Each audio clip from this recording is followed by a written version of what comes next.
being obedient to him, and you follow his word, and you're attending church, and you're praying, you're doing all the right things. You serve your whole life that way. You get to the very end, and let's say you have a major screw up. You do something that completely defies what God would want. You have a lack of faith that all sort of blows apart in your face.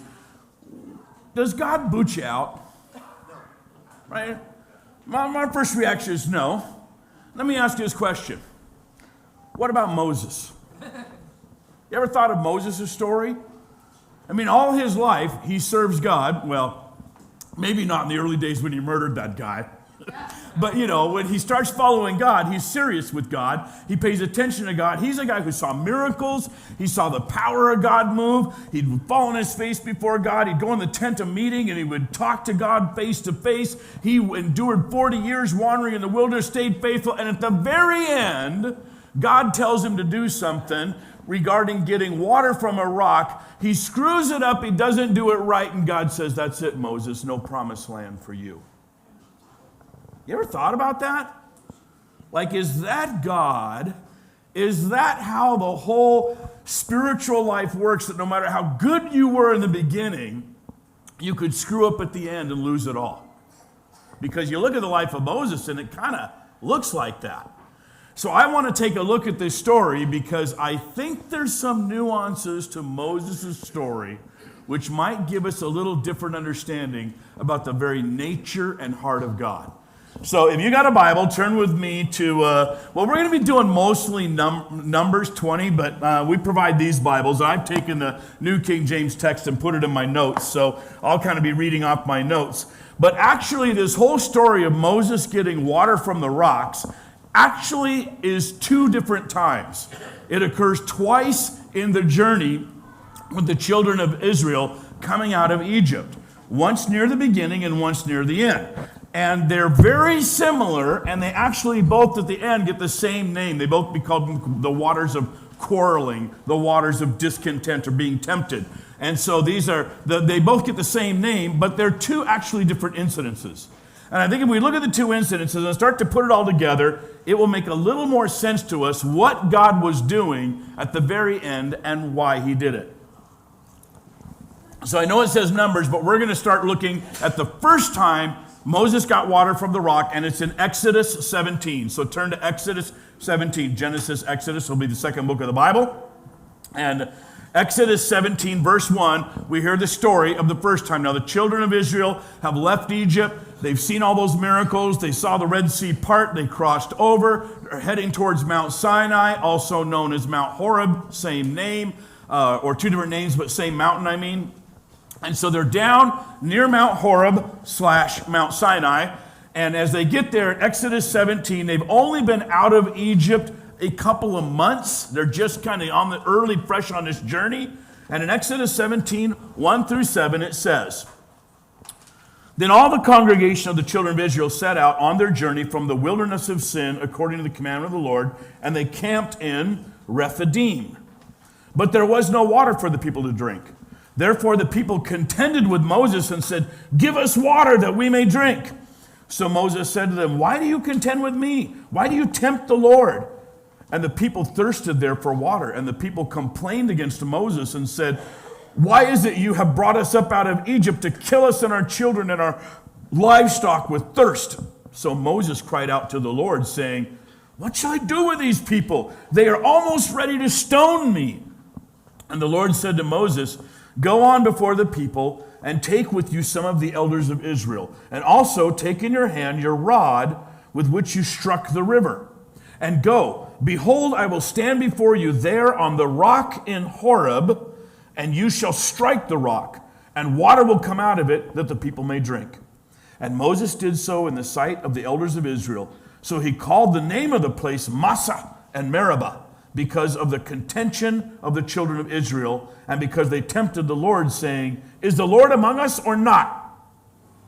Let's stop right there, and let's just pray. Lord, I just ask that you, through the power of your word, would speak to our hearts and our minds, that you would bring a sense of peace and understanding, that you would let us know more deeply who you are, your heart for us, and your power that works in our own lives. May you open up your word to our minds and into our hearts today. that it be embedded in our very souls. We ask this in your name. Amen.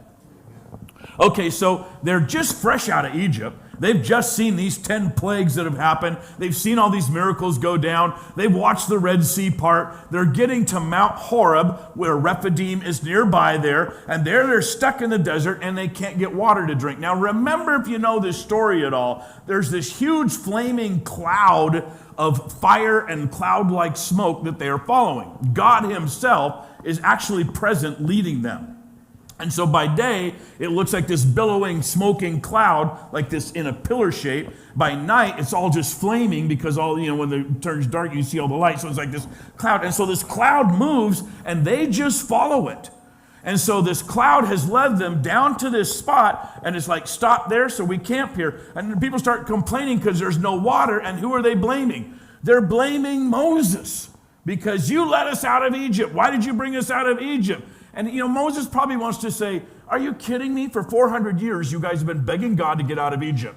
We're not even a couple months out of Egypt, and you're already whining about going back there? For crying out loud. That's probably what he wants to say. But the other part of him wants to say, you think I picked this spot? Go talk to the cloud. I didn't pick this spot. And it has to go. And then they're getting ready to kill Moses, right? And so Moses has to go to God and say, what shall I do? And it said God tells Moses, take in your hand your rod and go strike the rock. So his staff that he's been using, which with he touched the Nile River and it turned to blood. If you go back and look at the 10 plagues, most of the plagues, or many of them, were started with him touching the ground, flies and gnats. He smote the Red Sea, it parted. God has been using Moses and his staff to do mighty miracles. And so here in the story, he says, go take your staff, go to the rock in Horeb. I wish we knew what that rock was. We don't. Archaeologists are still trying to find, where do you think this was? And he's supposed to strike the rock. He takes his staff, the same one has done many miracles. He strikes the rock. Water pours out, and a new stream, a new source of water begins to flow from that spot. And Moses names it Massa, which means testing. And he also calls it Meribah, which means quarreling. These are the waters of testing God and quarreling. And this is early on. And so this is one of the very first kind of the early things that happen as they're in the wilderness. And they're going to have some other stuff. So if you were to read on with Exodus, you would realize, well, right after this, they fight the Amalekites. The Amalekites come and attack the rear guard. By the Amalekites, when I was talking to somebody about this, like, how do you describe it? They were like the Viking raiders of the desert, right? They would always swoop out of the desert on camels. They would destroy people. They would hit, raid, and then they would steal, plunder, enslave people, murder, take, and then they'd go back into the desert. That's who the Amalekites were. They were not a great people group. They have a war with the Amalekites. They meet up with Moses' uncle Jethro after that, and Moses places leaders over the people on Jethro's advice. They're 3 months after leaving Egypt, they finally make it to Mount Sinai. It takes them 3 months from leaving Egypt to get to Mount Sinai. Or in the 3rd month. There at Mount Sinai, God comes down, boom, he hits the mountaintop, gives them the 10 commandments, gives them the law. Moses goes up on the mountain for 40 days and 40 nights to get all the law from God, the stuff about the tabernacle, the rules, everything. He's up there getting that law. Meanwhile, the people back down on the ground, they have the golden calf incident where they decide Moses is probably dead, so let's make our own God. And so they make the golden calf. And Moses comes down off the mountain with a law, and oh man, all nonsense breaks loose. Big battle there. And then they renew the law in the tabernacle. They start making the covenant. All this is happening, and that goes on for about a year. Exodus ends at chapter 40, and the next book begins, Numbers. And Numbers 1:1 begins with an opening sentence of, in the first day of the 2nd month in the 2nd year. First day, 2nd month in the 2nd year. So it's been 14 months now since they left Egypt. And they're now at Mount Sinai. They've spent that whole time at Mount Sinai. They've made the tabernacle. They take a census now of the fighting men. They find out they have 603,550 fighting men when they take the census. And then they lay out the camping and the marching orders, which group is going to be where. So the Holy Tabernacle would be in the middle of the encampment. And then since there were 12 tribes, there were different tribes, 3 tribes here, 3 tribes camp here, 3 here, 3 here. So there's a whole marching order. When the tabernacle left, who follows who? How's this going to work? Because they're going to be marching forward from here on out. There's a whole order of how that's done. That's laid out in Numbers. There's more laws are given about how they're to treat each other and some other Levitical laws that are happening, how the priests are supposed to behave. They hold their very first Passover. They actually didn't have the Passover yet, so they hold their Passover. They complain against God right after holding the Passover, and a fire comes and burns the camp, much like imagine the Palisades getting wiped out in L.A., right? A big section of the camp goes up in fire because they were complaining against God. And they realized, well, they shouldn't do that. And then they complain against God about not having any meat. They sit in their front of their tents and they cry and they whine about not having any meat, and they're doing that in the front of the tent so they can be heard, so everybody knows they're upset. And then that very night, Moses has 70 elders come out of the tribe. They get anointed by God. The cloud comes down. Woof, they're all hit with prophecy. That night, millions of quail come. They're struck with a plague right after eating the quail. Historian Sepulchre Severus, who's not from a biblical record, but he comes a few hundred years later, claims 23,000 people died in the plague, outside biblical source. Miriam and Aaron complain about Moses because Moses takes a black wife. Moses marries again, and he has a black wife, and they get mad about that. She gets smitten with leprosy because God's like, no, I'm on Moses' side on this one. She gets leprosy. They got to camp out for 7 days waiting for her to heal up. And then they finally get to Kadesh Barnea.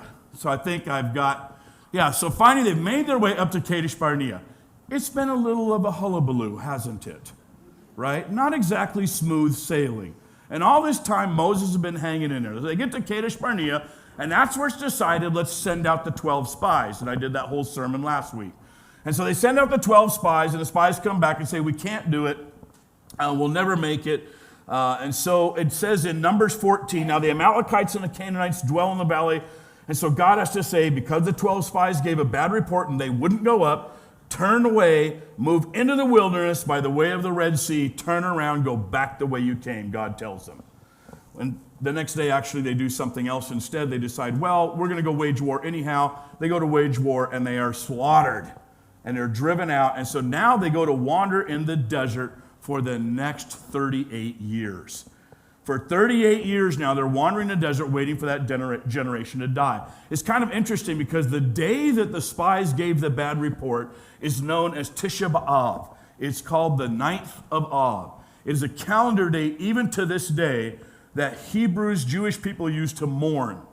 It is the day they said, we will not listen to God. We will not obey God. We won't trust in God. We're not going to go to the promised land and do what God said because we're afraid of the giants. We're going to weep and cry and whine instead, and we're going to turn away from the promises of God. They did that on the 9th of Av. You know what else happened on the 9th of Av? The first temple was destroyed by the Babylonians on the 9th of Av. The second temple was destroyed by the Romans on the 9th of Av in 70 AD. In 135 AD, there was the end of the Bar Kokhba rebellion, the last time Jewish people were legally allowed to live in Palestine until the modern era. The Romans banished them and renamed the land from Judea to Palestine, named it after actually the Philistines, because they drove the Jews out after that on 135 AD. In 1290 AD, on the 9th of Av, the Jews were driven out of England. No Jews were allowed to remain in England. In 1492, the same year that Columbus was sailing the ocean blue, Spain drove the Jews out of Spain on the 9th of Av. In 1914, Germany declared war on Russia, starting World War I, which historians know led to World War II, creating the Holocaust. That declaration of war, 9th of Av. So you can see throughout history to the Jewish people, the 9th of Av, this day that commemorates somehow in their history the people rejecting God, has a long history of tragedy and mourning. And those 12 spies began the 9th of Av curse. So they turn back and they wander in the desert from Kadesh Barnea, and their travels just circular. They're here, they camp here, they camp there, they camp here. And the whole time they're doing this camping thing, the cloud is with them, still guiding them. When the cloud moved, they moved. When the cloud stayed, they stayed. So they might stay in one spot for 2, 3, 4 years. They might have moved on after a couple months in one spot. God moved them when God knew they needed to move. And why is God waiting 38 years? He's waiting for everybody who is over 20 to die. And everybody over 20 dies, then he'll bring the next generation back to Kadesh Barnea and lead them into the promised land. And so it's very interesting kind of what happens after God abandons them. They tried to attack, they turn to flight. They get more laws about purity and sacrifices. Early in that time, wandering around the desert, there's this rebellion of Korah. He's from the tribe of Levi, same tribe that Moses and Aaron were from. He rebels against them, leads 250 guys on this rebellion along with him. And so they have to have this big battle of who gets to be the spokesman for God. Why is it just you, Moses? Why isn't the rest of us? And so Korah and Dathan in the tribe of Levi lead this rebellion. They all are told to bring their censers, 250 guys, bring your burning incense censer to the tent of meeting. Let's see what happens. Korah and Dathan, they stay back in their tents. Fire hits the tabernacle, comes out, and burns alive all the guys who held their censers, except for Moses and Aaron. And meanwhile, Korah and Dathan aren't going to do anything about it. They're standing in their tent, and Moses says, y'all better get away because something's going to strike. And so they all move away from Dathan and Korah's tents, and the ground opens up and swallows them, and their families, their tents, everything they own, like an earthquake hit, split the ground open. They get devoured by that.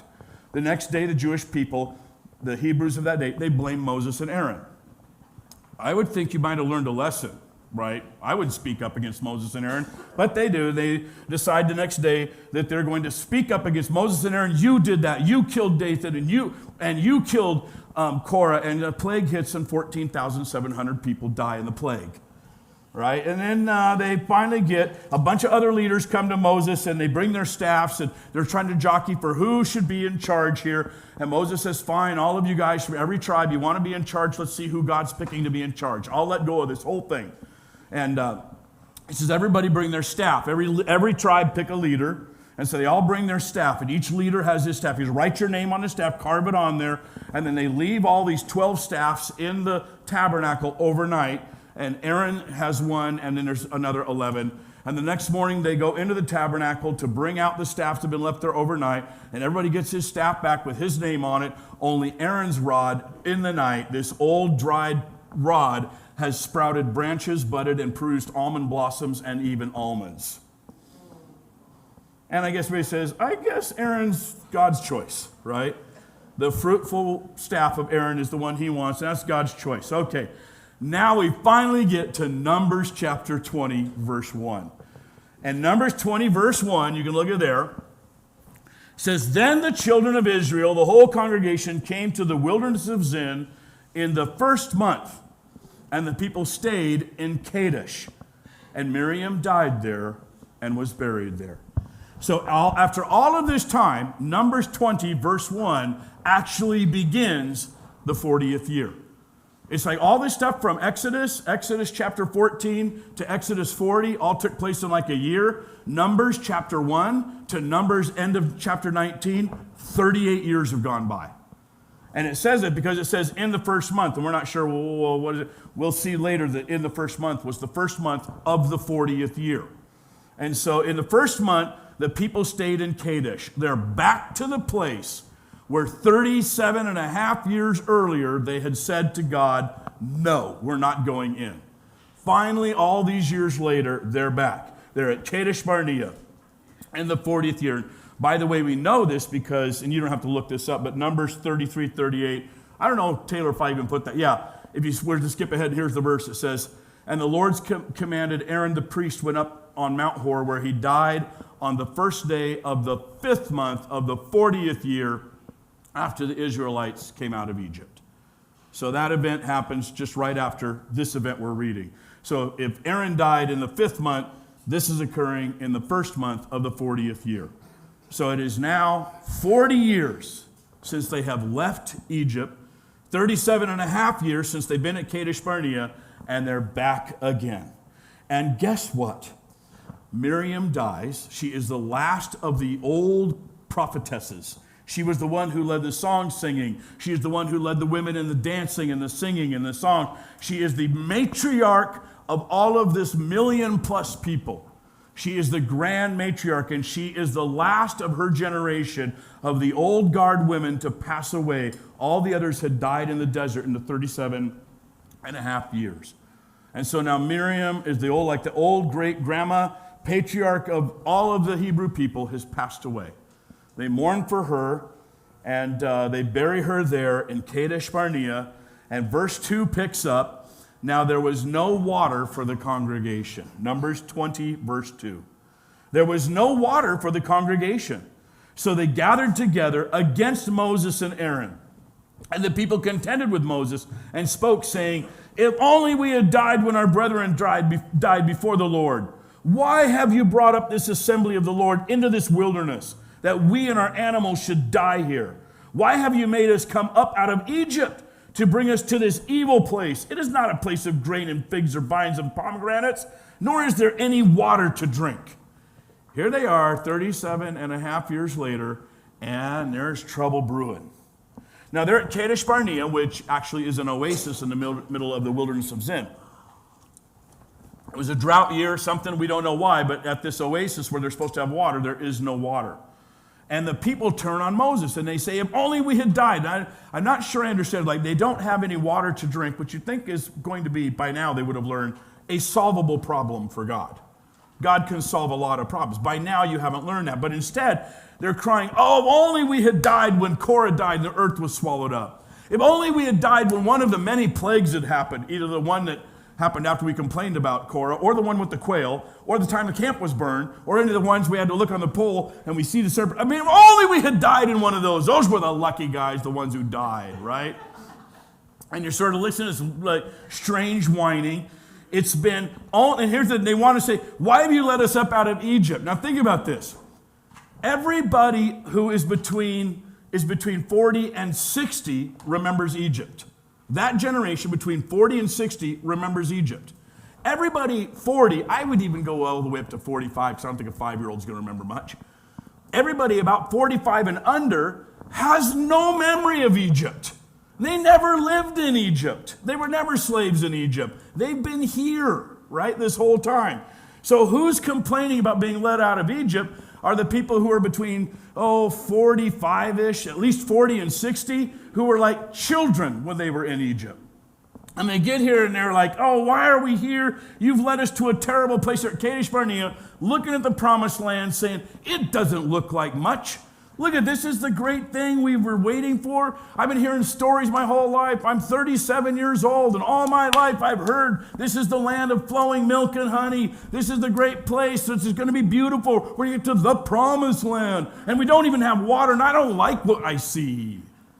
Right? They're already complaining against Moses. They've heard the stories. They've heard the stories from their dads and their moms, how great it was to eat leeks and onions by the Nile River back when they could eat all that stuff. And they're like starting to talk about maybe Egypt wasn't so bad after all. Now, mind you, there is nobody 60 and over alive anymore except Caleb, Joshua, Moses, and Aaron. They're the only ones still alive who are over 60 years old. Everybody else over 60 has died in the desert. And so there's this strange moment where they're at the edge of Kadesh Barnea, about to enter the promised land once again, and you can feel Moses panicking. Can't you?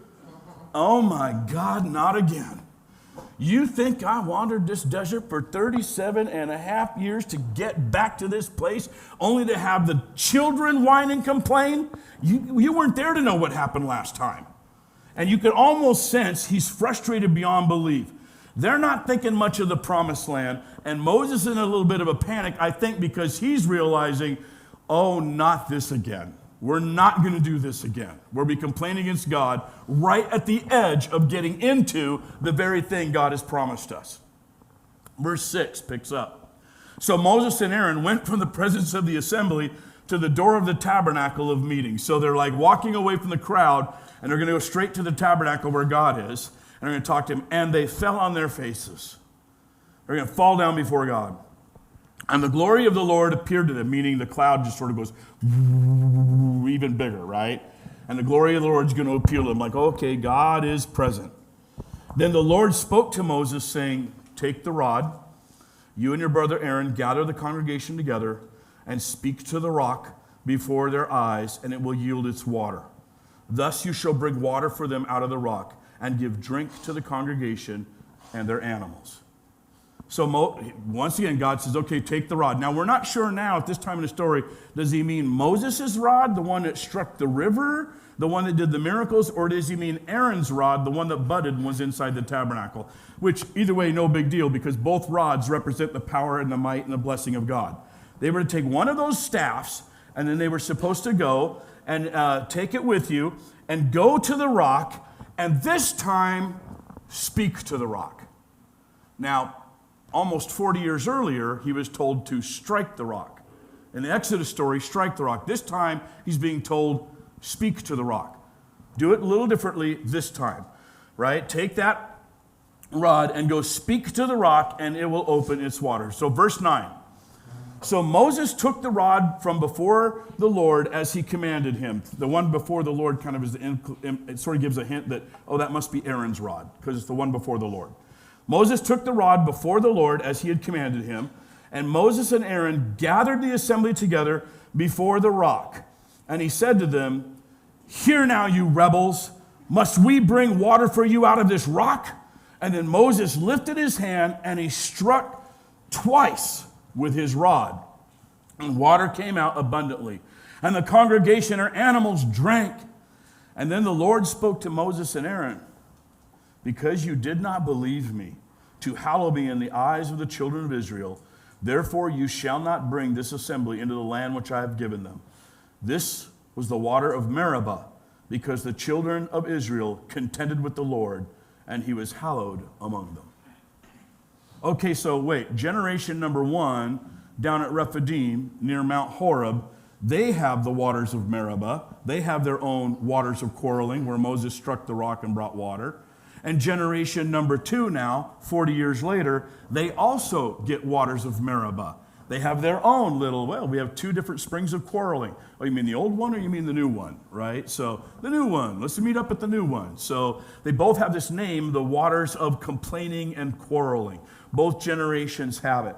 But some stuff went on weird here, because at the end of it, God says to Moses and Aaron, you're not going to get into the promised land because of what you just did. And he's like, are you kidding me? After everything he was faithful for, after everything he'd done, and in the middle of, ironically, performing a miracle, while performing a miracle, he gets booted from the promised land. It's like, what has happened here? This is alarming. And Numbers 20 will go on and record Aaron's death. Numbers 20, 22 through 29. I might have this one up on the screen.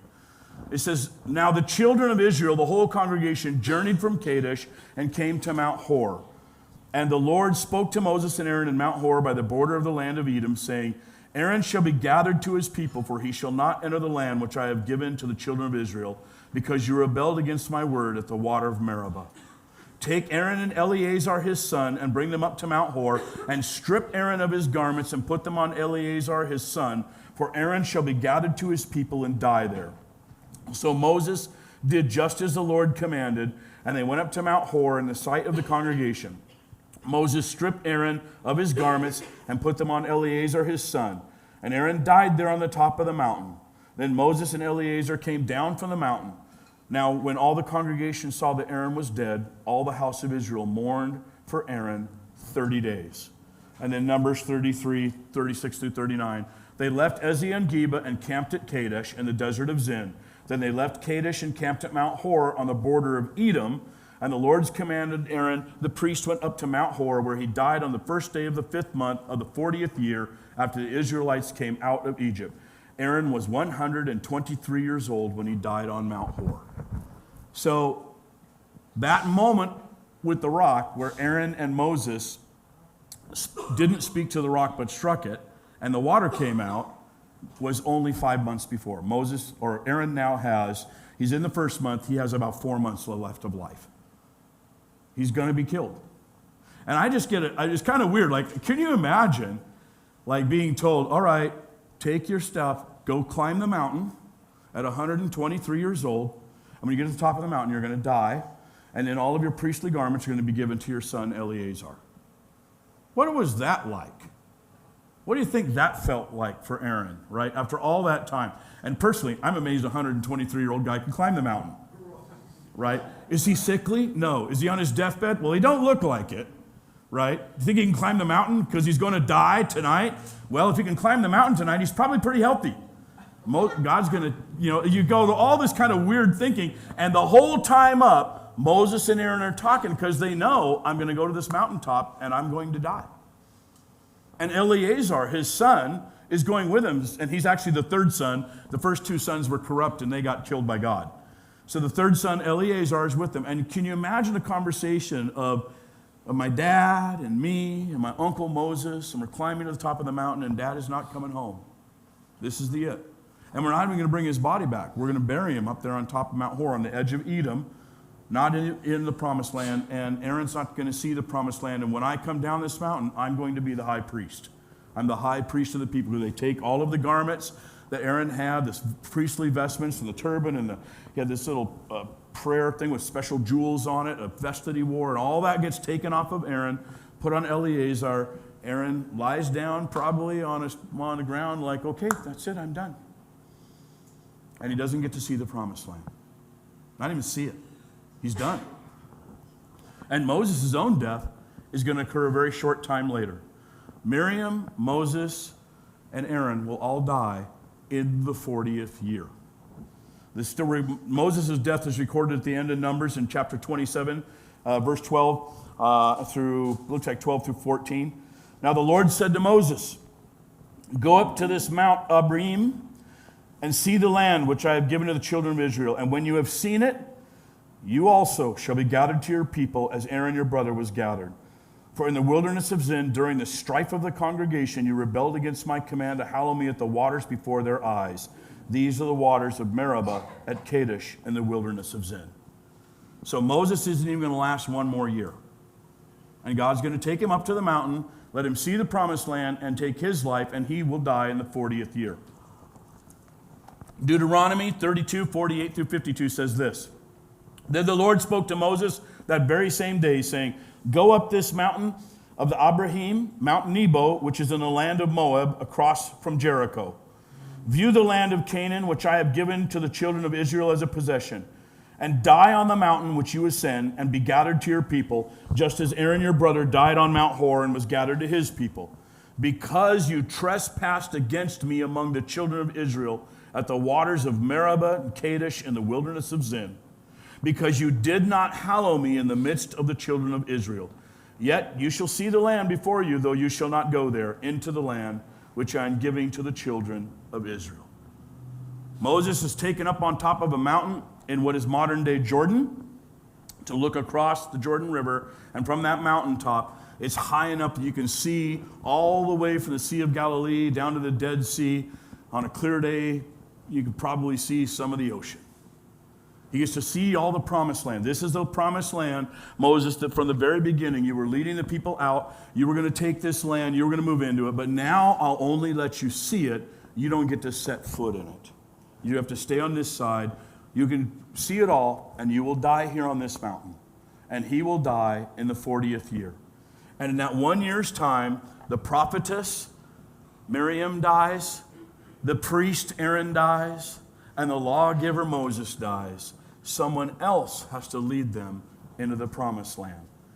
And I don't know, but if you're like me, I look at this and I think, what in the heaven went so wrong?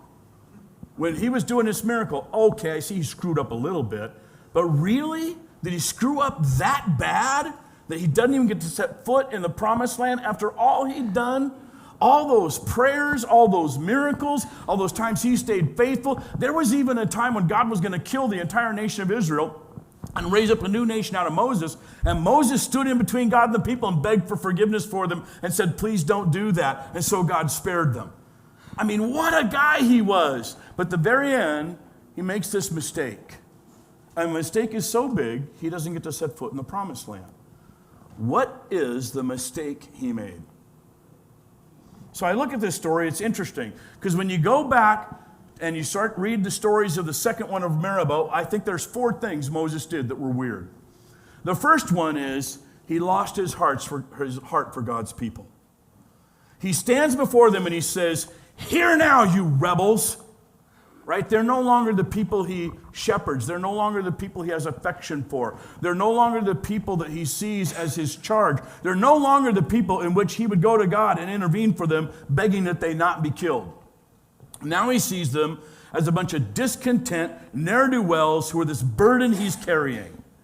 Right? Now you're here now, you rebels. And I'm sure somewhere in Moses' heart is, oh my God, your moms and dads did the same dang thing. And guess what it got us? I am not going to let you do it. But he lost his passion for the people. He's referring to them as a pack of rebels. Hear now, you rebels. And he was supposed to speak to the rock. Instead, he's talking at the people. Right? He was supposed to go speak to the rock to bring out water. What are you doing yelling at the congregation of people? Moses, you weren't told to do that. But I think somewhere in Moses is this memory, like all of these emotional things that they remind him so much. This moment reminds him so much of so many problems he's had. He just sort of psychologically just snaps, right? And I can tell you, we've all done this, right? You get in a conversation with somebody or you started an argument, but the argument isn't about the one you're having right now. It's really reminds you so much of a frustrating way you felt when you were a child. Or you're yelling with somebody you're dating now, but it's not about them because you're saying, oh, you remind me of my ex, right? And you see people all the time blowing something up way out of proportion, not because this particular incident really is that bad, but because it triggers so many bad memories. And they start venting the bad memories instead of dealing with the reality of the present. Moses is trapped in this moment doing that, and it leads to no good. Right? That's kind of the lesson for all of us. Like those moments when you take out on somebody in front of you, memories you have of something that happened with another person or another group or another organization in a different time, in a different situation, when you take it out on the person in front of you now, that has nothing to do with that past, it's going to lead to bad things. That's the first thing I saw. He lost his heart for God's people. The second thing, and I think this is the big one, he steals God's glory. He says, must we bring water for you out of this rock? It's like, what? Say what? You and Aaron think you can bring water out of the rock? Must we bring water? He doesn't even mention God.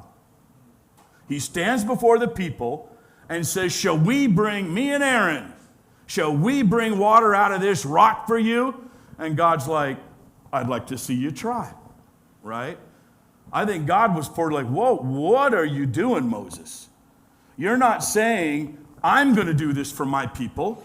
You're trying to say, it's you who has the power. It's you who does the miracle. It's you and Aaron who have the power to do this.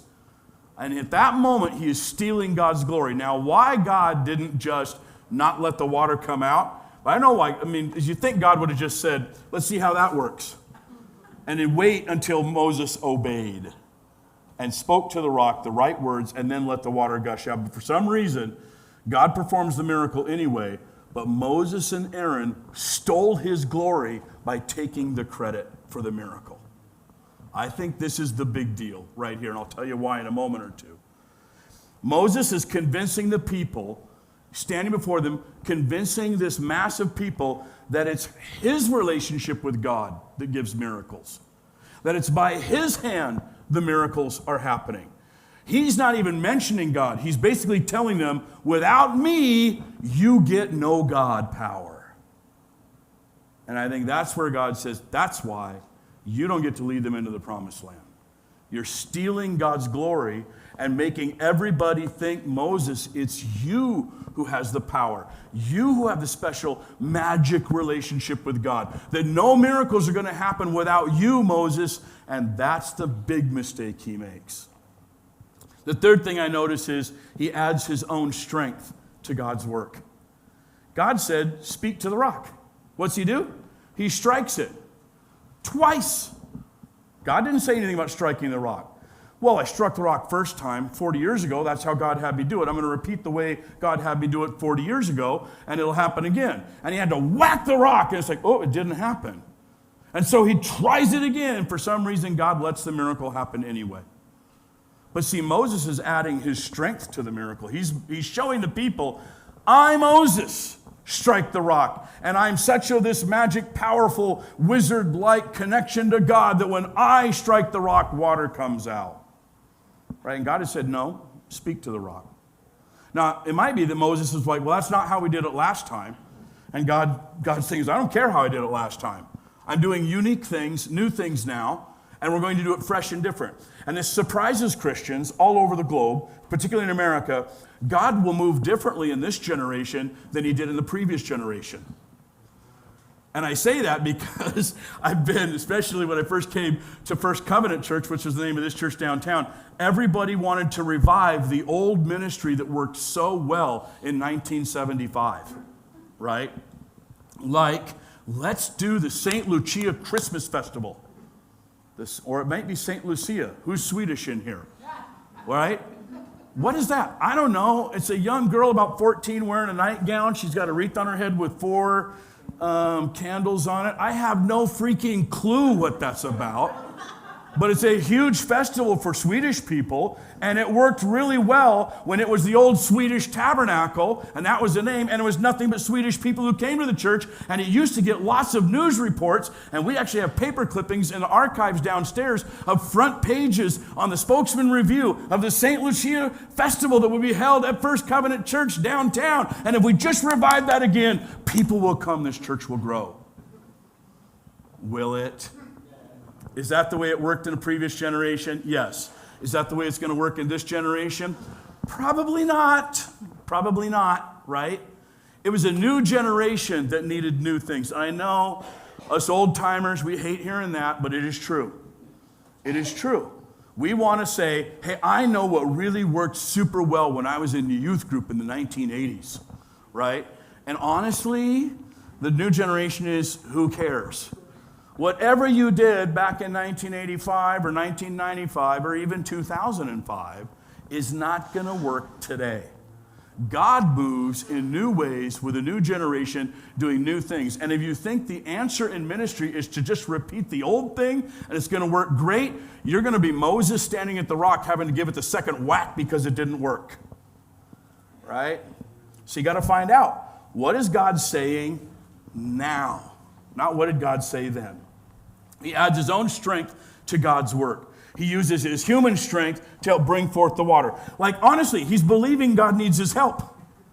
He's really thinking that. Like, well, I know you said to speak to the rock, but Lord, it's pretty dry out here, and I'm looking at this rock, and I better give it a little on my own, right? I'm going to give it a little nudge so that you can work, God. I'm going to add my strength to your work, and that's going to make this miracle happen. And that's what Moses is doing. Moses actually did not believe God would bring the water out with just words. It's why God has to say to him, why did you not believe me?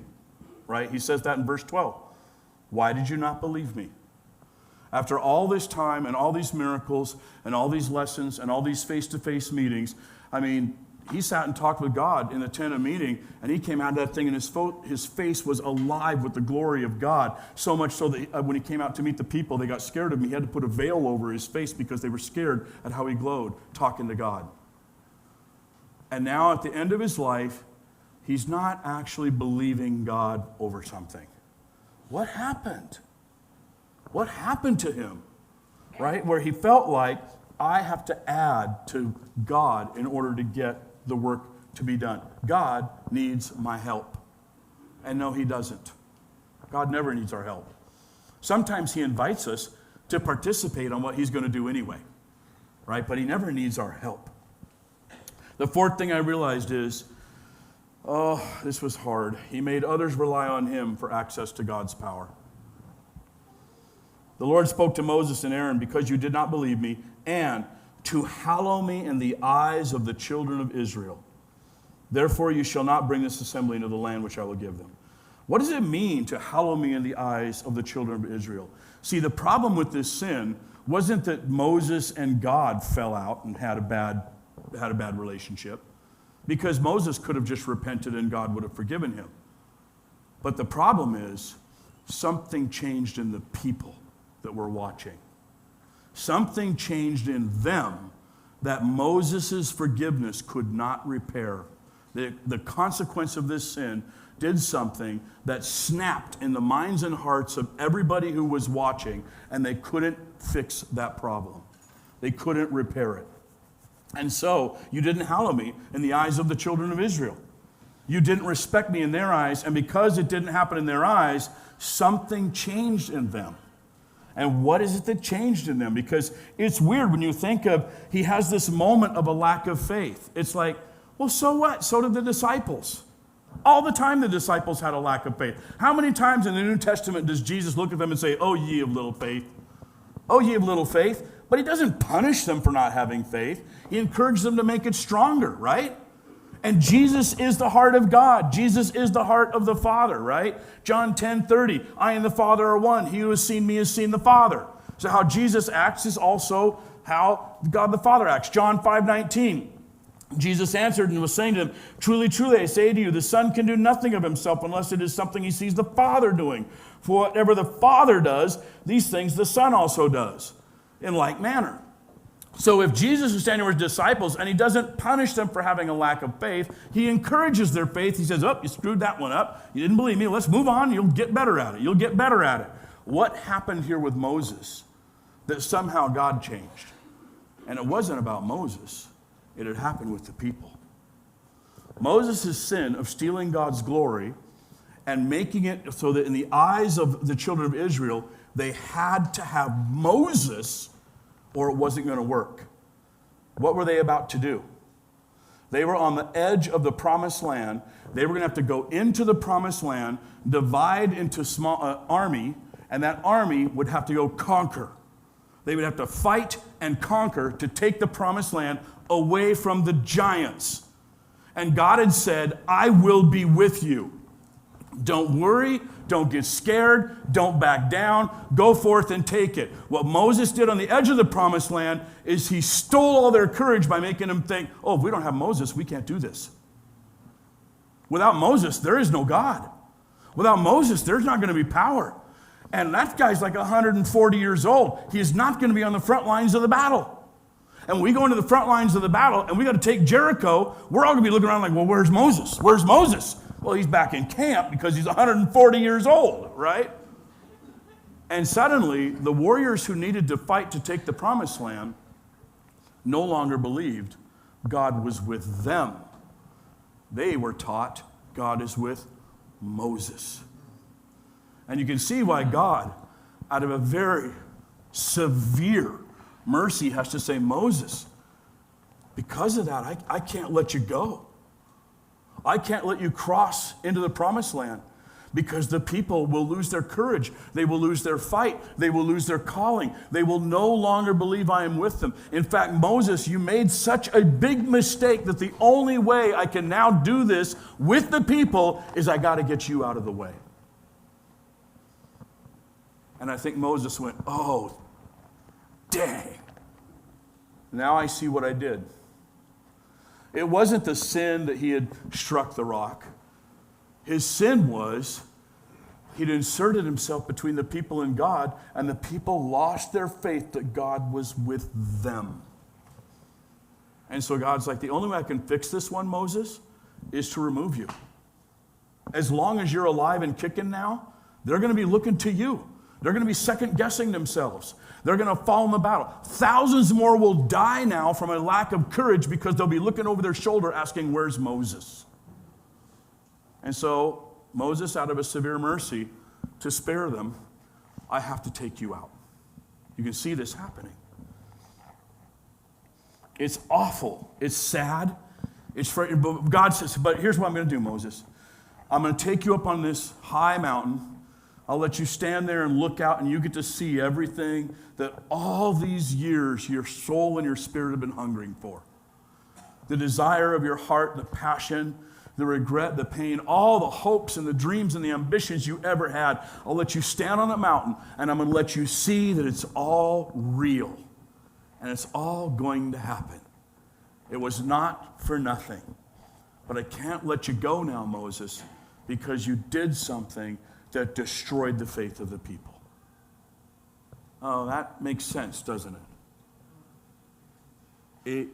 We all have to always be careful never to steal God's glory and never to let others think that without me and my wisdom or my teaching, my gift or my prayer life or my miraculous, charismatic, spiritual gift of tongues or healing or whatever, without me, you don't get God.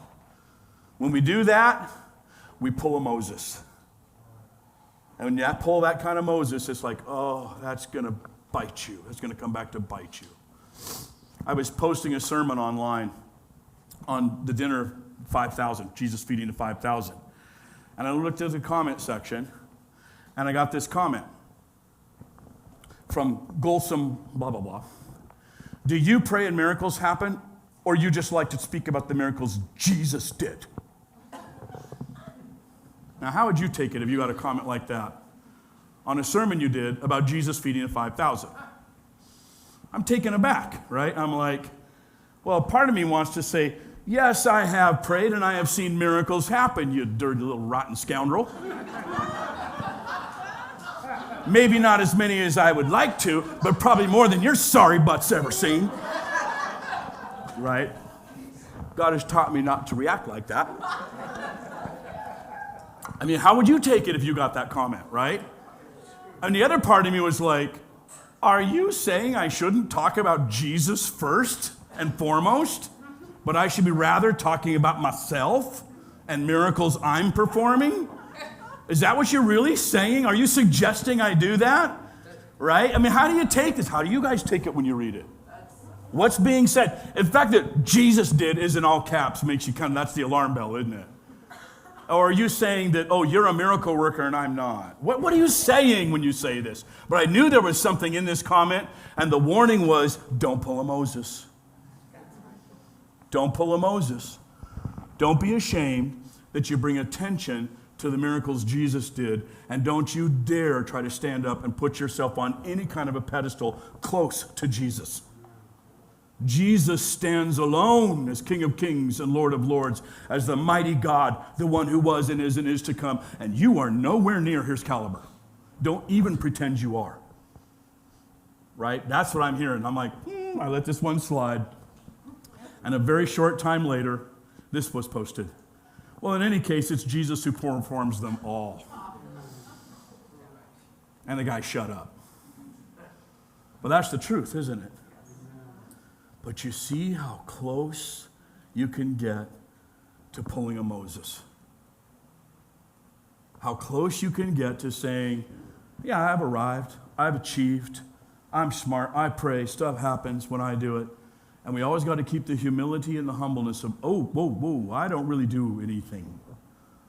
If there's anything that happens here, it's Jesus who does it. It's Jesus who gets the credit. If any miracle of any kind happens, if a prophetic word is uttered, it is not from your tongue, it is from the power of Jesus, right? If anything happens in a healing, if you didn't have the healing, it makes me cringe when people say, I've got the gift of healing. It's like, okay, but it's Jesus who does the healing, don't forget, right? And sometimes they do forget. And it's like, you know what? You will not get into the promised land if you try to steal God's glory. He'll let you see it, but you don't get into it. Because God can't allow that. He can't allow that. Hebrews chapter 6. I don't have this one. I'll just read it to you. The writer of Hebrews says, for God is not unjust to forget your work and labor of love which you have shown toward his name, and that you have ministered to the saints, and you do minister. And we desire that each one of you show the same diligence to the full assurance of hope until the end, that you do not become sluggish, but imitate those who through faith and patience inherit the promises. God is saying, hang in there. Don't worry about the credit you're getting or not getting. Do not know that God is not unjust to forget your works.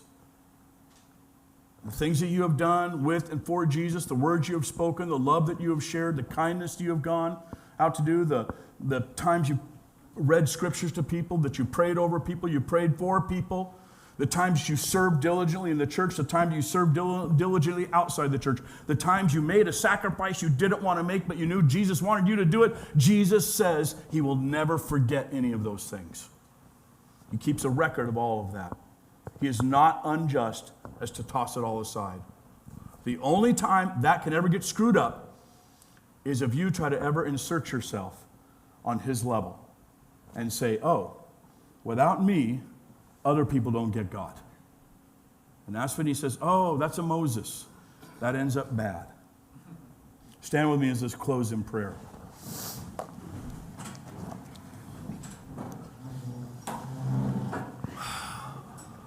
Lord, it is good for us to get a fresh reminder every now and then of who you are and certainly who we are in comparison to you. You are mighty, powerful, majestic, loving, gracious, wise beyond any human wisdom. You are in control of all things. And please, Lord, help us to always remember that we are not. We're not any of those things, but you are. And we hold on to you, and we come under your authority and your power, and we always turn our eyes to you, turn our hearts to you, turn our minds to you, and we lift you up.